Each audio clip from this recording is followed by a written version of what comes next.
자, 오늘은 지금 투자하기에는 적합하지 않는, 그리고 만약에 들고 있다면 조금은 매도를 해보는 게 어떨까, 이러한 의견이 존재하고 있는 20개 남짓의 기업, 그리고 그 이유를 깔끔하게 보고 끝내보도록 하겠습니다. 같이 공부하시죠. 렛츠 기!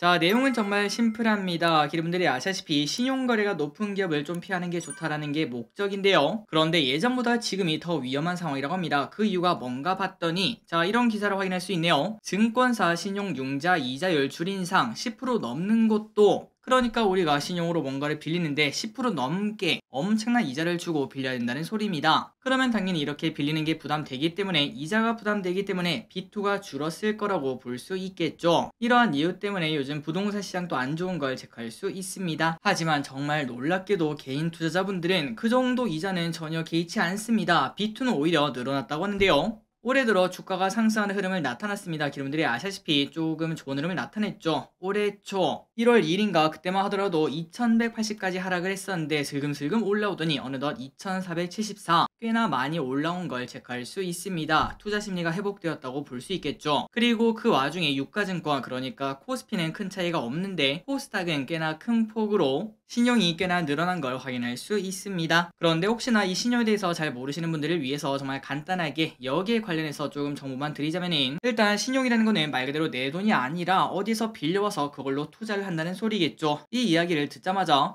이거 위험한 거 아니야 라는 생각이 들죠. 맞습니다. 매우 위험하죠. 그리고 그 신용에는 미수거래와 신용거래융자 이 두 가지가 있는데, 미수거래를 정말 간단하게 설명드리자면은, 미수거래는 증권사에 예치해놓은 현금, 그 다음에 주식을 담보로 주식을 외상으로 살 수 있는 제도입니다. 그런데 이거는 이틀 만에 안 갚으면 반대 매매를 당하기 때문에, 그래서 보통 이 사람들은 그 워렌 버핏의 말을 철떡같이 따른 사람들이죠. 10년 동안 투자할 자신이 없으면 단 10분도 투자하지 마라, 이렇게 말하는 워렌 버핏, 그 말을 따라서 무조건 모든 투자를 10분 내로 단타로 끝내는 그런 사람들이 많이 사용하는 거래라고 볼 수 있습니다. 그러니까 사실 이거를 들으시는 여러분들은 절대 앞으로도 이걸 사용할 일이 없다라고 말할 수 있겠네요. 그리고 다음으로 신용거래융자는 아마도 지금 사용하시는 분들도 몇몇 분들은 계실 것 같습니다. 어떻게 보면 나름 대중적이라고도 말할 수 있을 것 같은데, 참고로 저 기릿은 미수거래도 물론 신용거래융자도 사용해본 적이 없습니다. 이렇게 레버리지로 투자를 하는 거는 처음에야 좋을 수 있겠지만, 혹시나 한 1, 2년에 한 번씩 마이너스 20% 30% 쭉쭉 떨어지는 그러한 증시가 나타나죠. 그때 한번 맞으면은 회복 자체가 불가능하고 전 재산이 털리기 때문에 저 기릿은 절대 사용하지 않고요. 이 신용거래융자가 뭔가 봤더니 아까 말했던 미수거래보다는 조금은 중기적인 긴 시간을 투자하는 걸 말합니다. 긴 시간을 빌려서 투자한다는 소리죠. 그래서 보통 1개월에서 3개월 정도, 물론 더 길게 할 수도 있는데 그럴수록 이자율은 당연히 높아집니다. 그러니까 아까 우리가 뉴스 기사 확인했죠. 금리가 10% 넘었다고 하는 거는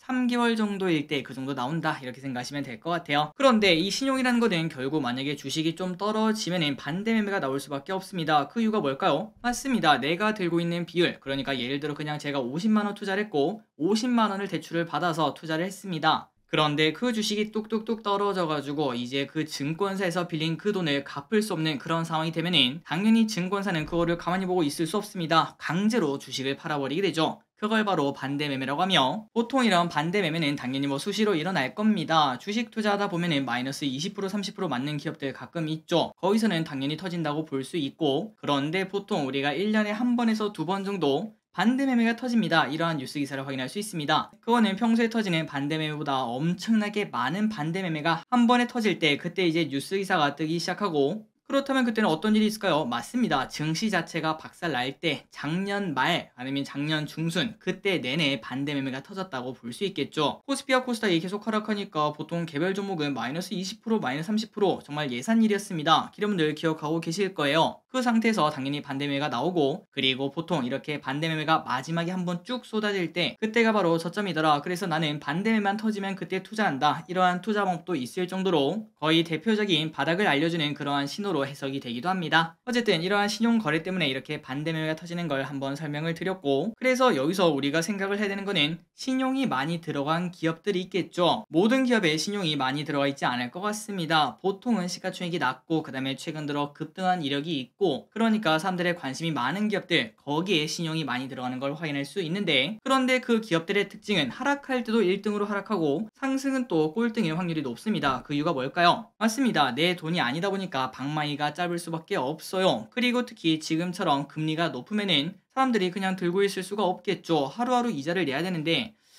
이게 좀 많이 스트레스를 받을 것 같습니다. 그러다 보면은 이거 먹고 빠지자 아니면은 빠르게 손절하자 이런 얘기를 할 수밖에 없을 것 같습니다. 그래서 여기에 대해서 조금 예시를 드리자면은 일단 뭐 신용이 많은 기업들이 있다고 보도록 하겠습니다. 그러면 주가가 하락합니다. 그러면 어떻게 될까요? 맞습니다. 반대매 걱정 때문에 다들 던지기 시작하고 혹시나 던지지 않더라도 조금 더 하락하면은 반대 매매가 터지며 주가 하락이 가장 크다고 볼 수 있겠죠. 그래서 우리가 보통 투자할 때 신용이 많은 기업은 들어가는 게 아니다 이런 말도 존재하고 있습니다. 그리고 또 그만대로 상승할 때는 더 좋은 거 아니냐? 뭐 단기적으로는 그럴 수 있겠지만 하지만 결국은 꼴등의 확률이 또 높습니다. 그 이유는 아까 말씀드렸던 그 이유죠. 방망이가 짧을 수밖에 없기 때문에 장기 투자하는 사람이 없으니까 다 매도하지 않겠습니까? 매도세가 많아지면 많아질수록 그거를 뒤집는 그 정도 큰 호재가 있지 않는 이상 주가가 지속적으로 상승하기는 당연히 어려울 것 같습니다. 그래서 오늘은 아까 보다시피 최근 잔고가 많이 늘어난 코스닥 여기에서 어떤 기업이 조금은 투자하는데 주의가 필요하다 이렇게 말할 수 있는지, 그러니까 신용 잔고가 많은 기업이 뭔지 그거를 깔끔하게 알아보고 끝내보도록 할게요.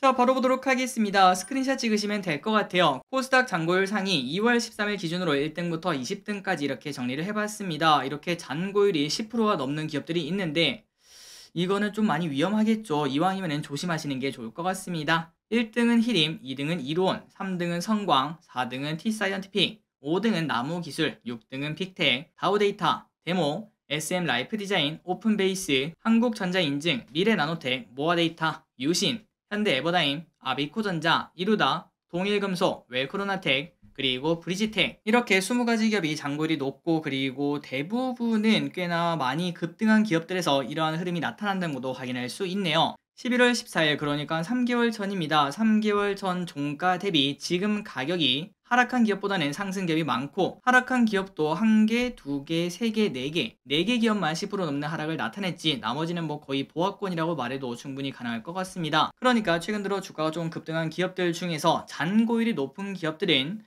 앞으로 좀 오르기도 쉽지 않고 떨어질 때는 좀 위험하지 않을까요? 라고 말할 수 있다는 거겠죠. 혹시나 이런 기업을 들고 계시다면은 아니면은 공부하고 계시다면은 이 부분을 참고하시면 될 것 같습니다. 3초 뒤에 넘어가도록 할게요. 그리고 다음으로 코스닥 잔고 증가율 상위를 보도록 하겠습니다. 지금 잔고가 많은 기업이 아니라 갑자기 12월 30일 기준 딱 한 달 반 정도죠. 그때부터 지금까지 신용 잔고가 많이 늘어난 그런 기업을 한번 정리를 해봤습니다. 다만 이거는 잔고 증감률이기 때문에 일단 지금 잔고율도 한번 같이 확인을 해봐야겠죠. 그 부분은 잊지 마시고 그냥 이거는 최근 늘어난 건 얘네들이 있구나 이 정도로만 받으시면 될 것 같습니다. SAMG 엔터, 디모아, 유비온, 신스틸, 펜트롯, 엔젯, 세원물산, 일야, 산돌 등등등 요런 기업 있는 걸 확인할 수 있습니다. 3초 뒤에 넘어가도록 할게요. 자, 오늘 공부는 여기까지 끝났습니다. 항상 이렇게 같이 공부해서 진심으로 감사드리고 주식 투자에 중요한 거는 뭐 많이 버는 것도 중요하지만 더 중요한 거는 잘 지키는 게 가장 중요합니다. 우리가 열심히 번 돈 무리한 투자로 혹시나 잃지 않고 잘 오랫동안 크게 굴리기를 진심으로 바라겠습니다. 지금까지 기리셨습니다. 빠이요.